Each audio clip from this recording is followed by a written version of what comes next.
Welcome to the Lawyering Peace interview series, where we explore the art of diplomacy and the legal frameworks that underpin peace processes. You're listening to our special series focused on peace negotiations, peace building, and the ongoing humanitarian challenges in Ukraine. Join us as we hear from prominent figures who are shaping policy and delivering protection on the ground during one of the most complex humanitarian crises in our time.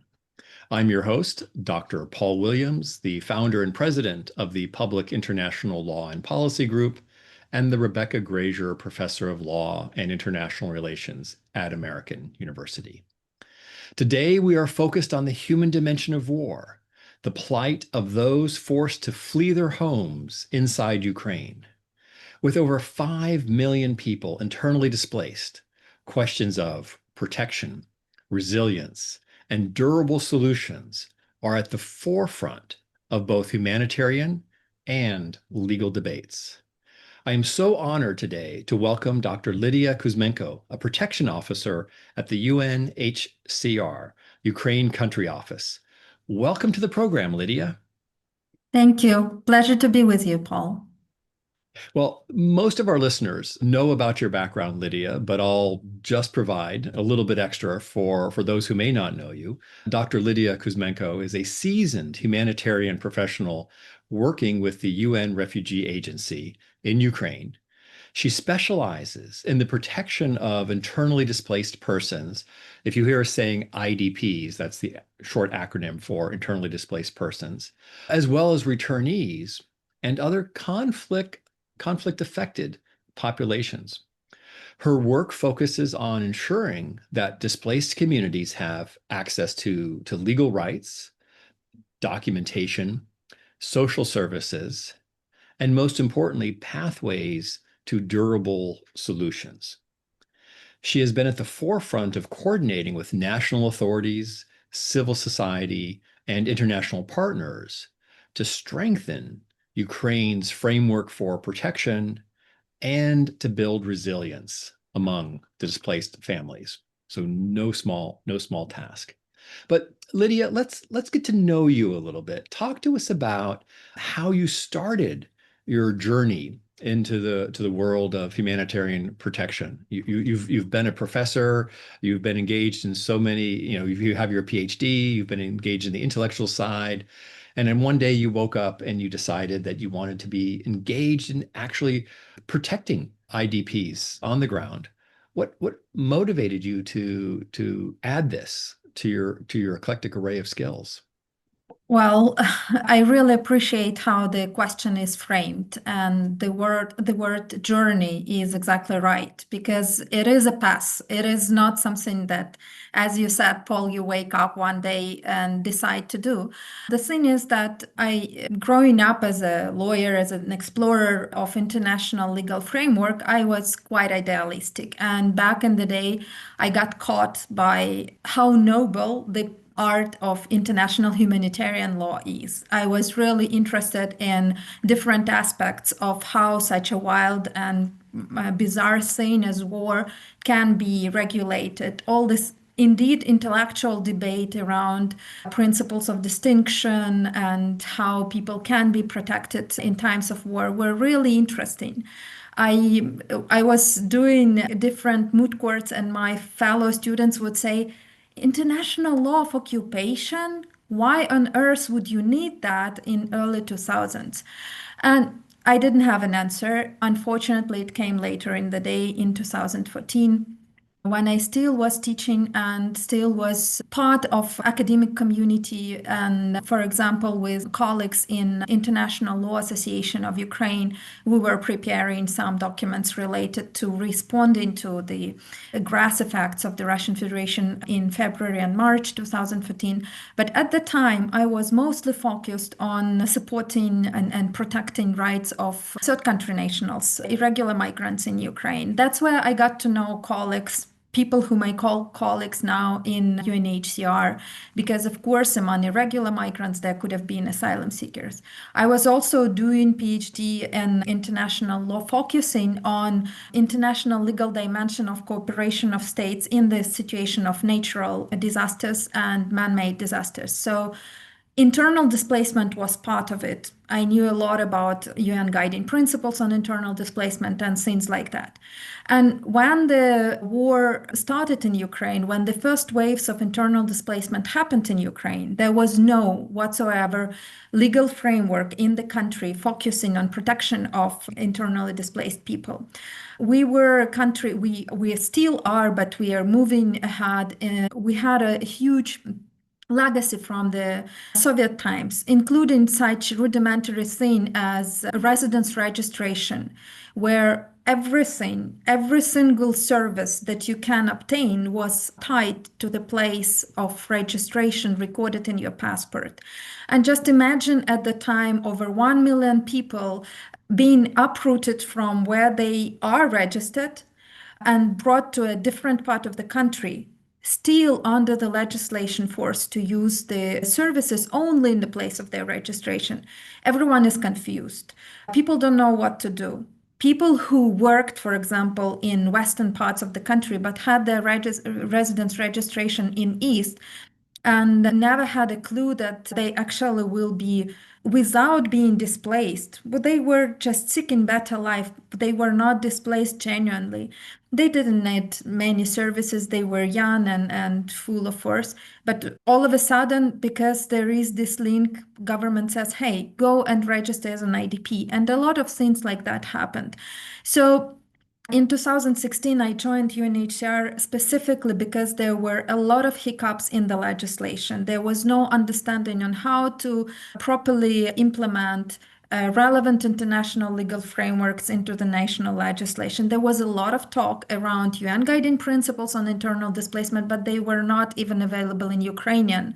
So part of the job was starting to translate that, sensitizing people to what is behind those guiding principles, what international human rights framework laid the foundation for UN guiding principles, how that ideally spelled, like really our legislation was in some places just copy paste of international legal norm, but how do you make it practical? How do you make a local authority, a social service provider on the ground to actually live up to the spirit of this law? So that was the task on the plate, and I saw a lot of people struggling with accessing their rights.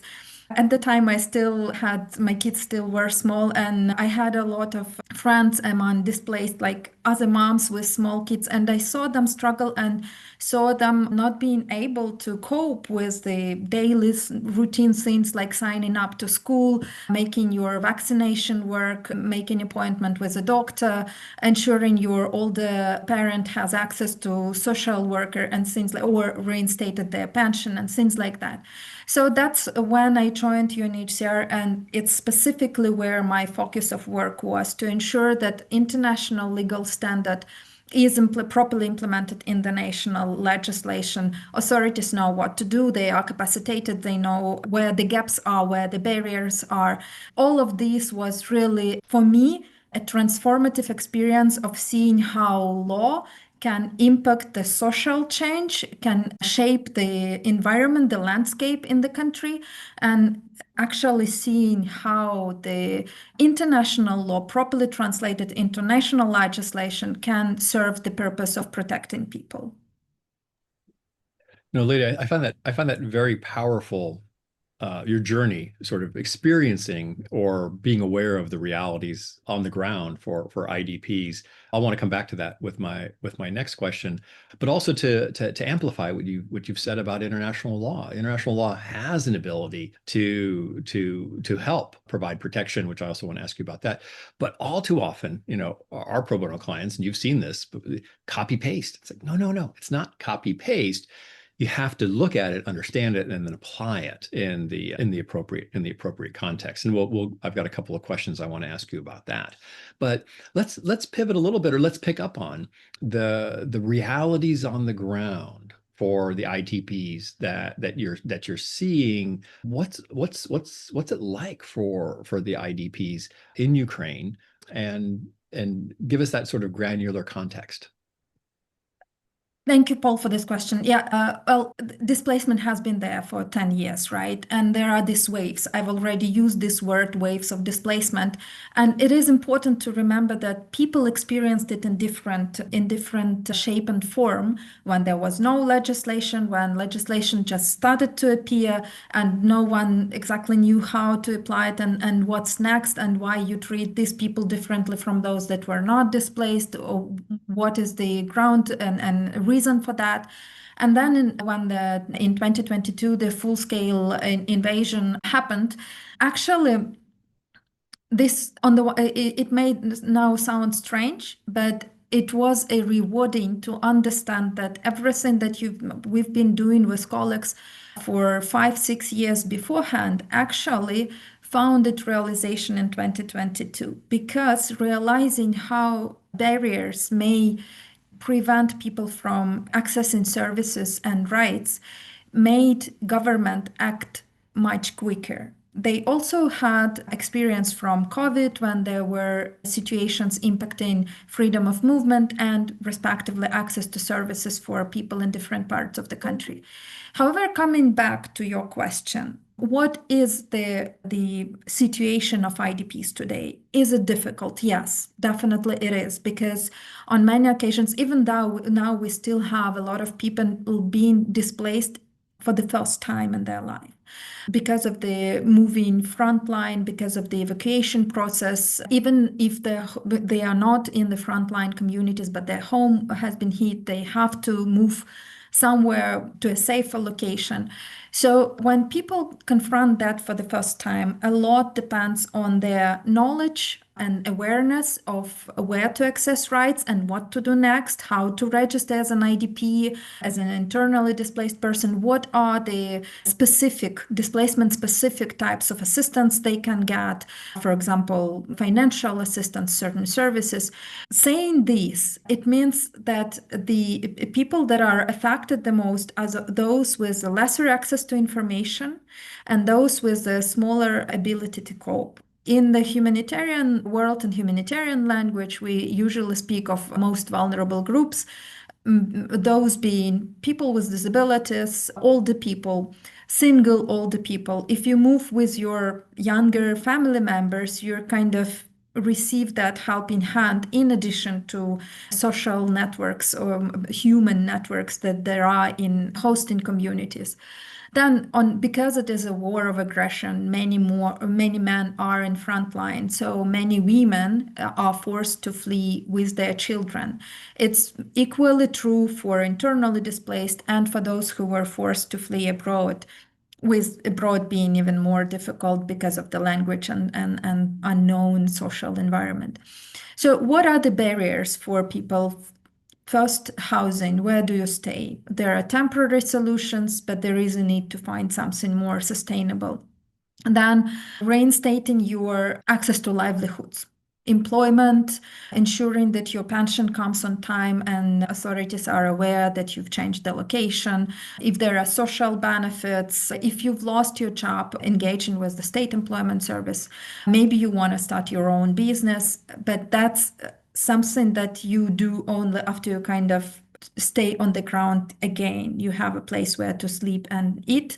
You realize where to go in the new community, how to orient yourself there. These are two biggest challenges people always mention: housing and access to livelihoods, employment, or other sources of income. A lot depends on the capacity of local community to accept newly displaced people, to expand their services, to expand their capacity to provide assistance, to host people. And this creates actually disparities. Some people are moving and getting displaced to communities that have more resources, have still better presence of humanitarian actors. Others move to rural areas with less developed infrastructure, less available assistance, and lower knowledge on specific needs that displaced people may have. One big challenge that Ukraine is going currently through is actually structural governmental change. Over approximately a year ago, the Ministry of Reintegration that was solely responsible for coordination of work related to internal displacement, it was dissolved. And functions have been reshuffled among different ministries, and we are still getting up to the speed with several ministries now taking charge of the issues of internal displacement, on reviewing the state strategy on internal displacement, on aligning approaches of different ministries. So this structural change, even though basic services remained in place, this structural change actually resulted in lack of cooperation between central level authorities, resulting in less coherent practices and recommendations originating from the government, messaging going here and there. And that's something that is still being coped with. Again, with a new change in the government, it is for UNHCR, for me personally, it is a lot of work going from office to office, trying to align positions, trying to align messaging, trying to see where the synergies lie and how to reinforce the horizontal coordination between central level authorities. And that, of course, cannot but impact internally displaced people starting for example, there is a really good coordination at local level for evacuation, but evacuation is not a process that ends when you let person out of evacuation bus. That's actually where the whole challenge starts. What do you do next? What's with documents? What's with the place to sleep and eat? How do you provide assistance? And unless there is a coherent messaging from central level authorities at the local level, it just goes to different directions. Well, Lidiia, let's pick up on that just a little bit and have you walk us through the role that the UNHCR plays in protection of the rights of IDPs. You know, it's probably second nature for you. You talk about the mandate of UNHCR being the protection of IDPs, but first of all, what does that actually mean? Many of us would think of protection in so many different ways. What is it that the UNHCR does to protect? And just give us a few examples of its mission and how it implements that mission with internally displaced persons. Sure. We usually define protection as all activities aimed at ensuring the realization of human rights without discrimination, irrespective of whether or not person has been displaced. In our mandate, of course, we speak of forcibly displaced and stateless people, and forcibly displaced being within borders of the state or outside, asylum seekers, refugees. But when we say it's all activities, we actually say protection is a verb. It is something that you do daily. It's not something that you build and it exists because challenges appear here and there.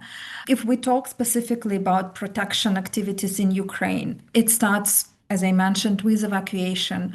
Of course, we don't do it only on our own. We have a lot of implementing partners. Most of them are national non-governmental organizations who know the context very well, who've been here for 10 years or more and understand deeply the problems that internally displaced people face. We start with evacuation. As I mentioned, it does not end with doors opening and person living in a safer location. There is a need to restore documents, to ensure people have properly documented their property rights. They know how to submit documents for social benefits.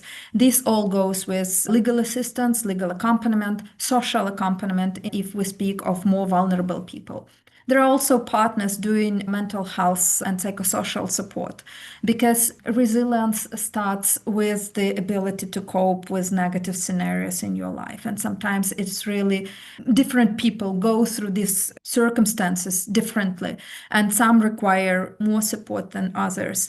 We do focus on younger people, on children, to support families to go through the displacement process and find those coping strategies that would be more of a support to them. We focus especially on all the people and persons with disabilities in the course of evacuation, in the place of displacement. Unfortunately, this is the group that is overlooked a lot. We also have, you mentioned at the beginning, return. We have presence at the border points to monitor situation both of people leaving Ukraine, but also those that are coming back and need some orientation on the ground, need to know where to turn their eyes and feet for assistance. So it's multifaceted work of different types of activities that would ensure that people are able to cope. People are able to advocate for themselves. They know where to get assistance and they know how to ask for it.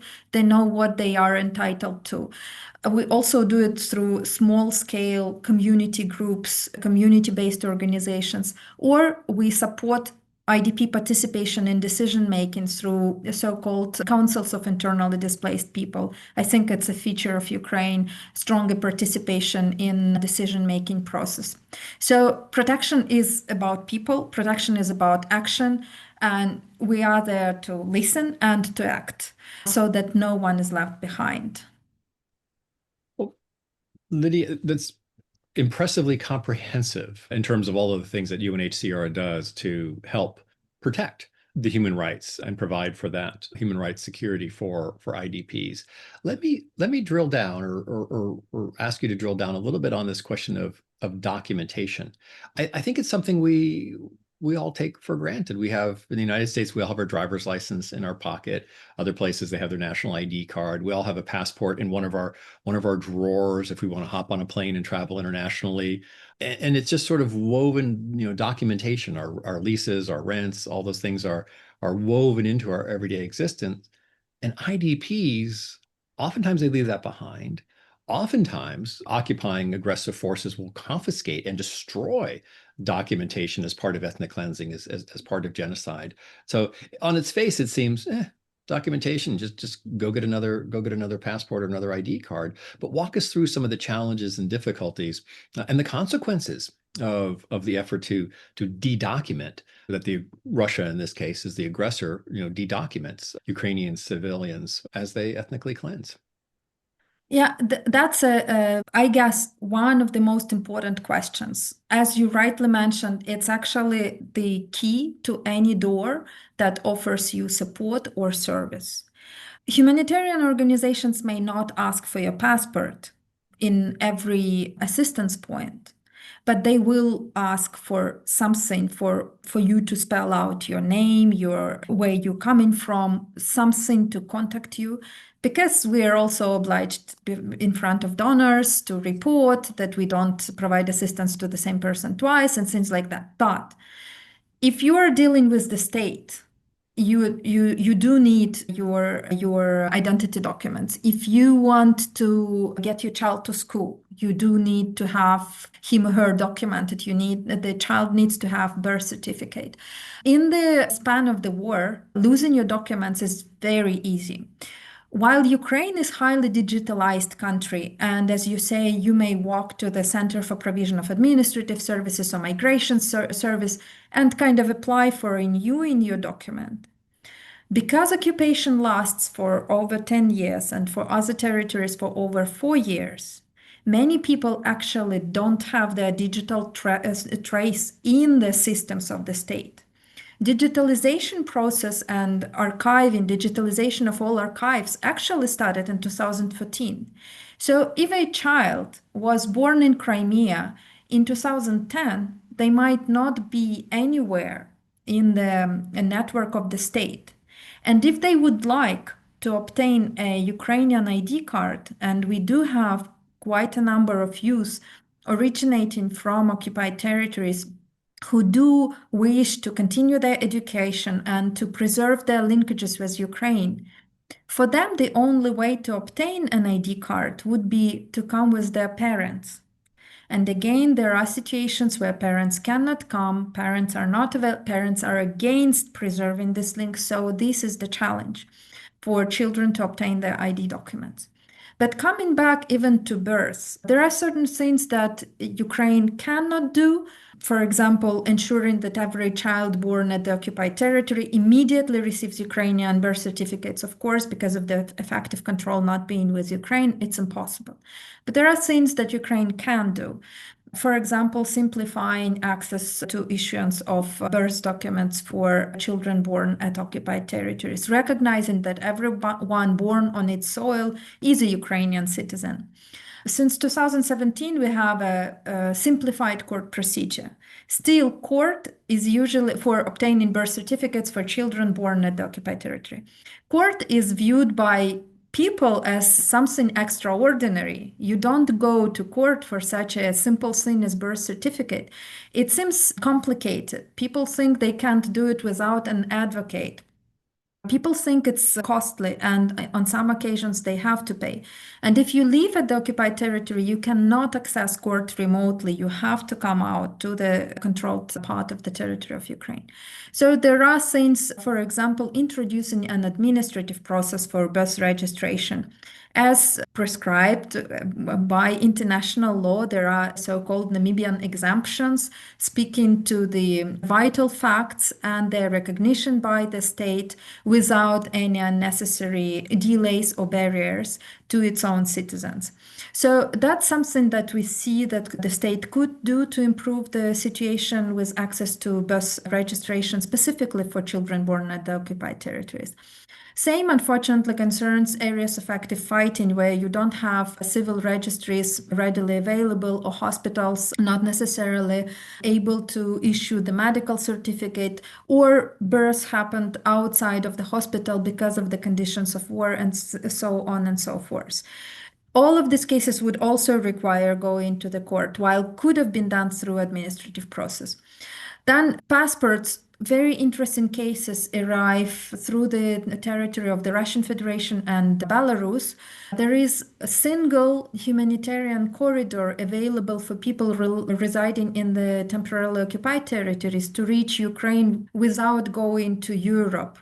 And that's through Russian Federation and Belarus. And there is one corridor that works only to allow people to Ukraine on humanitarian grounds, only Ukrainian citizens.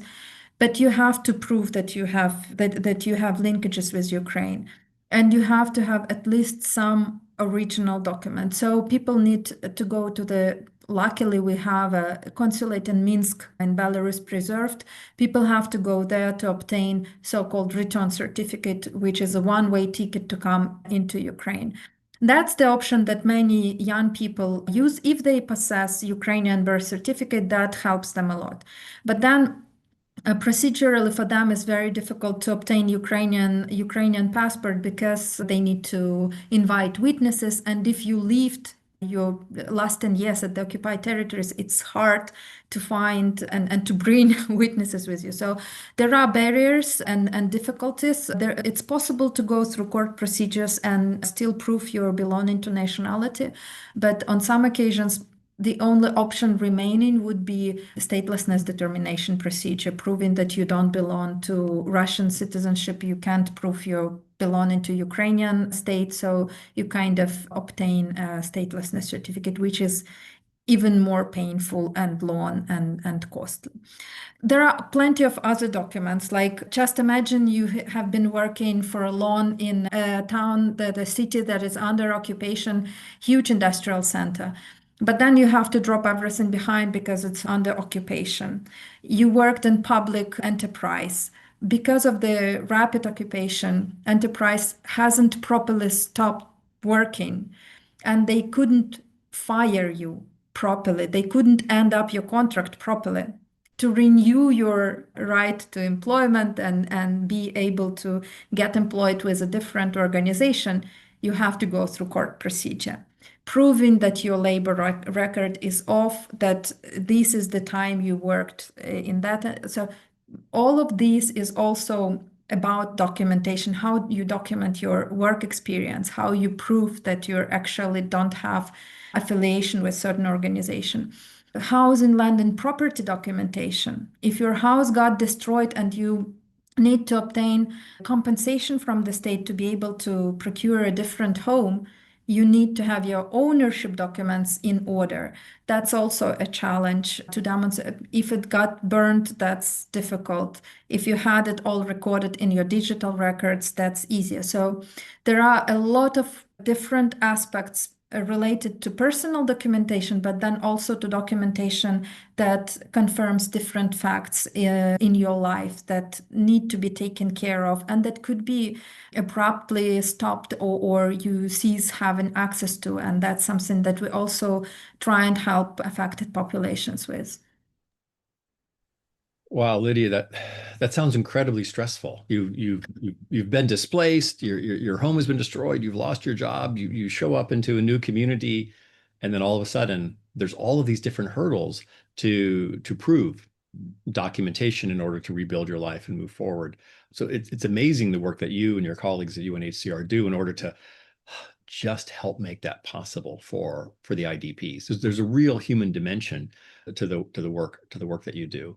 I want to tap into a different type of human dimension, and that is the IDPs who want to return home, either to deoccupied territories, which I think is the vast majority of the cases, and maybe sometimes folks want to return home to occupied territories. I would have trouble imagining that, and I don't want to presume that, but I'll leave it to you to tell me if occasionally that happens. But what is necessary in your eyes for safe and secure return to deoccupied territories? PLPG, we did some work with the Ministry of Reintegration before it was dissolved on exactly that question of how does one promote and then protect individuals who return to deoccupied territories. But I'm keen for your thoughts on that. And partly I'm asking this because I'm an eternal optimist and I see over the coming years more and more deoccupied territories, and the two newly occupied provinces, the Donbas provinces, ideally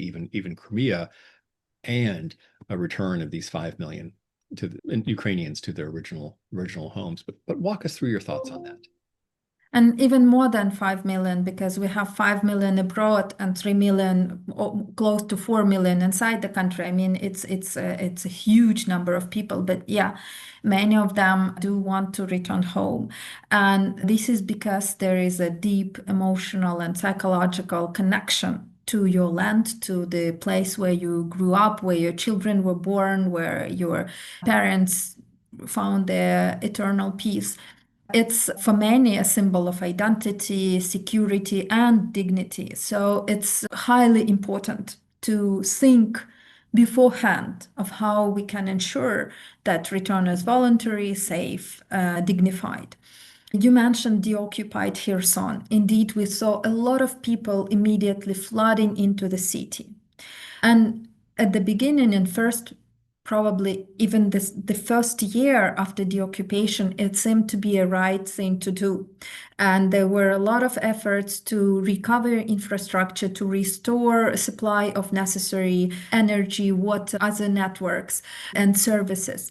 However, with the change in the technology of war, we see that it is very unsafe for many people to remain in those areas because of the constant drone attacks. Our colleagues in the UN Human Rights Mission even had a special report on that, demonstrating that these attacks are intentional, the intentional nature of drone attacks on civilian population. So when we talk, we also saw examples of people being so highly optimistic and hopeful that even after they got evacuated, they would return to a zone that is considered by the government to be dangerous several times. And then again, repeatedly being evacuated because of this fluid nature of the front line and increasingly creative use of technology, and unfortunately haunting civilians even in their homes or such places as railroad stations. So how do we ensure that return is voluntary, safe, and sustainable? Well, voluntariness does include providing enough information to people so that they actually make an informed choice. They understand the situation on the ground, and not simply like some countries, for example, in some northern Scandinavian countries, they now start differentiating saying, if you are originating from certain western oblasts of Ukraine, we are not willing to provide you with temporary protection because we think it's safe enough there. So it's not enough to say, well, this part is attacked less, so it's safe. It's very important to speak of a very concrete point, geographic point where a person wants to return. Because it might be one situation in Odessa, it might be a little bit different in Ismail. It is very different in the north of Odessa Oblast. Less of destruction, better infrastructure, but it is rural area versus urban. So it is very important that people know very, very concrete details about what is happening there. Then do not create incentives that will push or pull people. For example, saying, and then make them prematurely decide to return. For example, many countries would use an option of so-called assisted voluntary return when people are offered a financial incentive to come back to their country of origin. Country as Ukraine is big enough, maybe people indeed will be willing to come back using this grant, but it is important that decision is done with full knowledge of what is awaiting for them on the ground. Safety is a much more difficult question, starting from the fact of ongoing hostilities, then down to the fact that territories are heavily mined. There are a lot of debris that require action of specially trained people. Then a lot of infrastructure is damaged. We know, for example, that government considers that certain settlements will cease to exist. I mean, we know for a fact that many ceased to exist. However, in administrative structure, until you make a decision, as lawyers, we know it, right? You have to make a decision to put a stop to certain thing, to seize life of certain legal entity or, in this case, city. And until that decision is made, it is presumed that restoration will happen. However, we know that government elaborates a list of criteria of when it's just economically unnecessary and unwise to continue to consider that this is a settlement. It will be too costly to restore the infrastructure, the housing, provision of services, and even relocation of people there. Roads, gas, electricity, water, sewage, everything. So that is something that is also about safety. Whether or not restoration of services is possible. Safety is not only about drones above your head, it's also about being able to call for help when you need it. Is there fire service in place, medical service reachable, and things like that. So, and this brings us to sustainability as well, because only with full stop to war will the recovery efforts actually have the impact and effect that they intended to. It's, for me, the one of the saddest things to see is places like Kharkiv or some parts of Zaporizhia where authorities and donor community are making a lot of effort to restore housing and schools after destruction, just to see them being destructed yet again.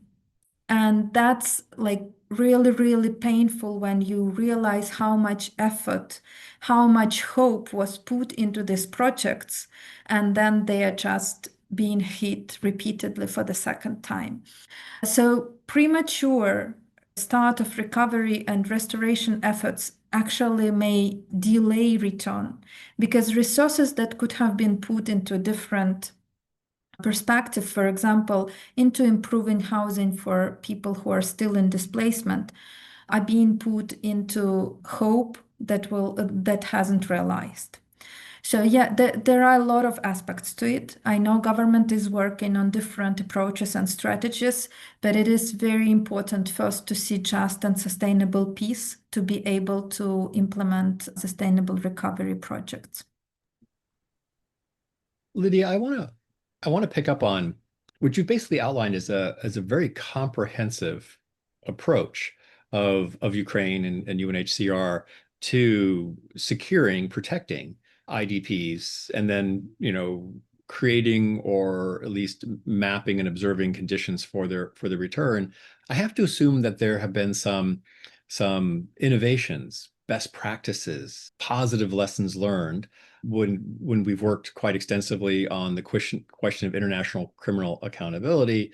The Ukrainian community is constantly innovating: tribunal of aggression, domestic prosecution, ecocide, helping other countries with universal jurisdiction. They've really pushed forward the space of international law for criminal accountability. On the military dimension, the drones, the cyber war, both offensive and defensive.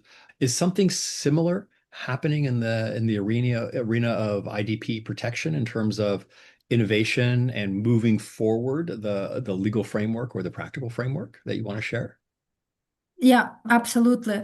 We have to bear in mind that actually over the last decade, 11 years, Ukraine has grown from a country that has legal vacuum on issues of internal displacement and many issues related to criminal justice, persecution of war crimes, conflict-related sexual violence, to a country that actually has a rather robust legal framework on many of these issues. A long way still to go, but on internal displacement, indeed, there are different things that could be shared as a best practice.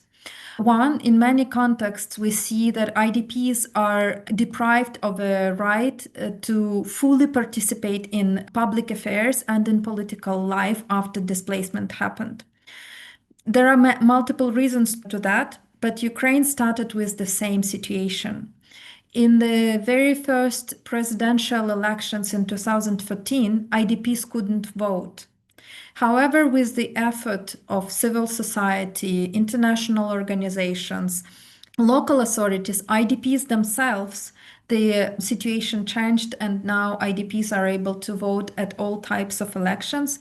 More to that, last year there was a legislative amendment passed recognizing registered IDPs being members of local community. This actually opened access to so-called instruments of local democracy, participatory budgets, hearings, engaging in local projects for local community, jointly with local community on behalf of IDPs. Then another very good practice that has actually been mentioned in the collection of good practices related to response to internal displacement by Secretary General Special Advisor on IDPs. It's introduction of IDP councils. It's a consultative body that is expected to function at the local authority and serve as a bridge between IDPs who can voice their needs and problems and local authorities. And this gives a possibility to amplify their voice and to ensure that their needs and interests are taken into account during the budgeting and programming process. It then translates up to the national level. Another interesting practice still to be in need of being scalable relates to accessing housing, different types of housing solutions. There are a lot of different initiatives in different hromadas going on to identify spaces that could be transferred to social housing, which is non-existent in Ukraine. But because of the internal displacement, this has been a push for elaboration of this approach, of properly implementing this approach. Then different financial instruments, something that was not in the legislation before and actually not considered in other contexts. Quite often, the only housing, land, and property related intervention you find would be ensuring that people actually have a right to own. Here, this is not questioned. The question is posed at the how you make instruments diverse enough to address the needs of different groups with different capacity. So this is where I think like engagement with IDPs, ensuring that they form part of a decision-making process is something that Ukraine does share through different fora already. And It was really a proud moment for me to have some of UNHCR supported leaders of IDP-led organizations come into the United States in spring of this year on an exchange program, actually sharing a lot of their wisdom and knowledge on how to address needs of different groups among displaced population, but also building bridges with civil society in the United States and in particular with Rotary clubs in different locations, and then bringing that back to support very unexpectedly livelihood related initiatives like little agricultural things and in rural areas because they visited Midwest and learned something there. So that was really interesting to see how they brought their experience, but then also brought a lot back. Lidiia, let me pick up on that and ask you our penultimate question, since you've been so generous with your time. What what do you see in the future? What do you recommend for building an even more resilient and more durable outcome for IDPs? You've been deeply involved in the legal framework. You've been deeply involved with the very granular experience of IDPs on the ground. You know how UNHCR works inside and out. You clearly have a deep understanding of the Ukrainian government. What's next in terms of additional layers of protection or legal framework or innovations that are necessary to fully protect IDPs? I would say honesty should come first.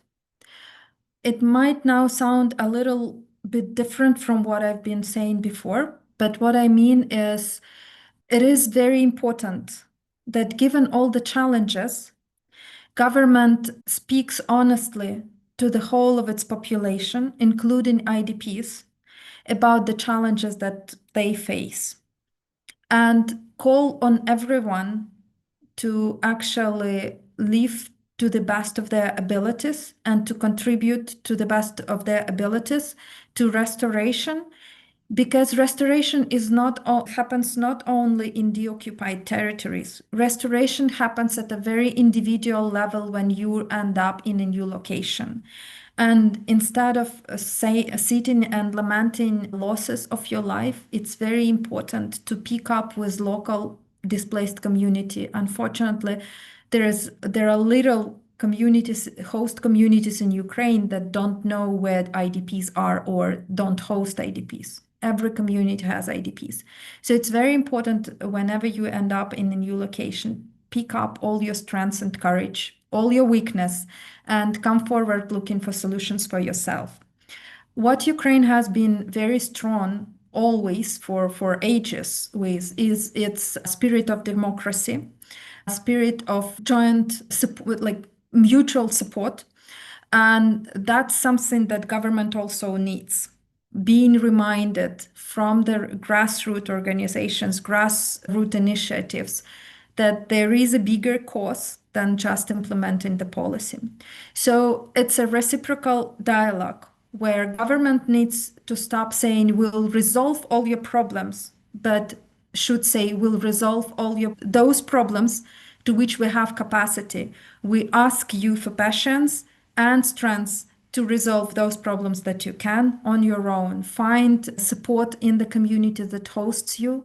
We will try to find resources to support with rest because they do tirelessly look for support from international community. Yes, there are a lot of different things that could be improved, but honesty with your population, with yourself on what you actually can do, that's one of the weaknesses of this whole of the government approach, that they actually say, we will resolve it all, just give us time.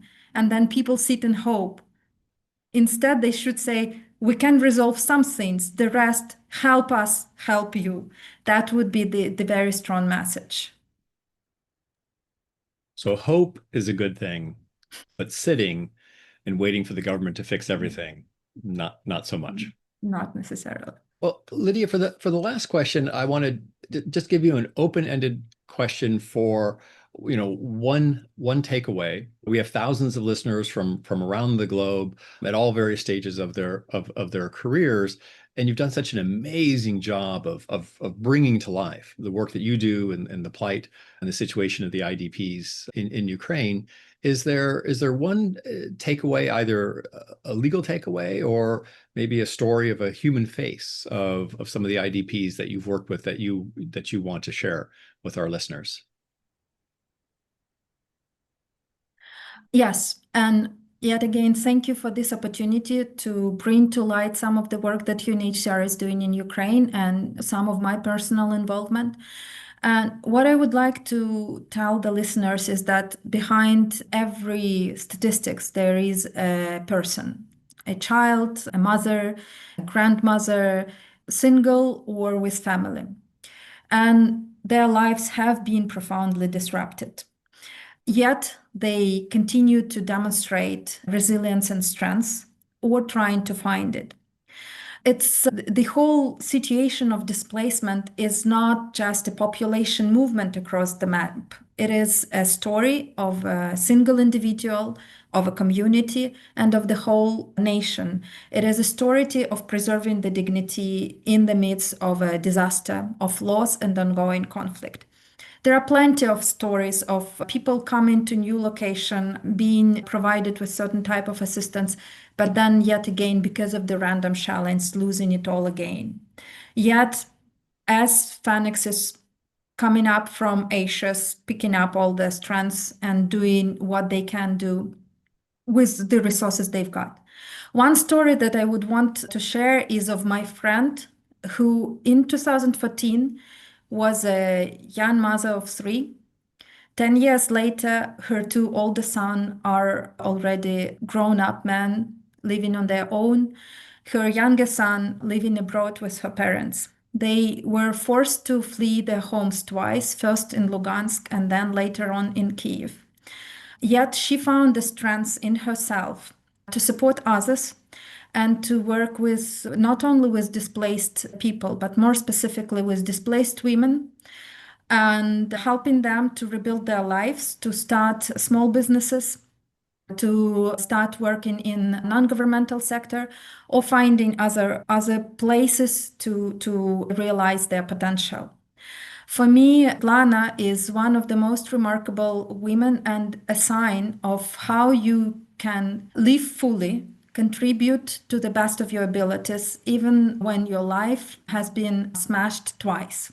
Even when you're forced to live separated from your family, but you do everything to support them remotely and a lot for your own country and for your own people. So, if there is one takeaway, let it be this. Displacement is not just an emergency to be managed.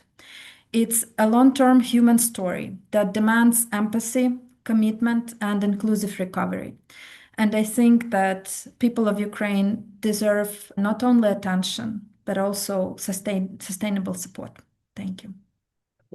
Lidiia, I'm so glad you shared that story about Svetlana, because oftentimes we think of IDPs only in the frame as victims, but Svetlana, they're resilient, they're change agents, and they continue to have an impact in their community and in some cases globally as well. So it's important to remember that. Well, Lidiia, I'm so grateful for you spending this hour with us. It's been a real honor and a privilege for me to have this conversation and to learn so much about the work through our community of friends and colleagues. I've known about you and known about your work and obviously the UNHCR, our work, but it's really great for our listeners to get a sense of what you're doing on a regular basis to protect and to promote the interests of IDPs, and how Ukraine, just like it is in so many other spheres, is on the cutting edge of the evolution of legal frameworks and best practices. So